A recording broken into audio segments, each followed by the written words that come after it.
আজকের দিনে যদি আমাদের গুনাহগুলো দেখা যেত, আমাদের গুনার যদি কোনো আওয়াজ থাকতো, আমাদের গুনার যদি কোনো সাউন্ড থাকতো, আমাদের গুনার আওয়াজে মানুষ ঘুমাইতে পারত না। ঠিক কিনা কথা বলেন?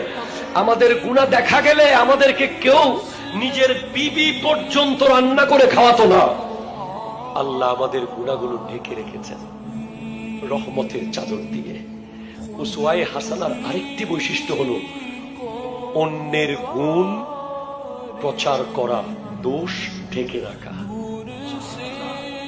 আমরা দোষ প্রচার করি, গুণ ঢেকে রাখি। পৃথিবীর সবচেয়ে বড় সখী, সবচেয়ে বড় দানবীর, সবচেয়ে বড় সাখাওয়াত তার যে মানুষের প্রশংসা করতে পারে। আপনি তার অবর্তমানে তার প্রশংসা করেন, এটা বিশাল এক গুণ। আমরা যেই পরিমাণ দোষ চর্চা করি। হযরত আয়েশা সিদ্দিকা রাদিয়াল্লাহু তাআলা সে একদিন শুধু বলেছেন যে ইয়া রাসূলুল্লাহ, উম্মে সালমা একটু বেটে। আমার নবী বলছেন, তোমার এই কথাটা যদি আমি সাগরে ফেলে দিই, সাগরের সমস্ত পানি দুর্গন্ধ হয়ে যাবে।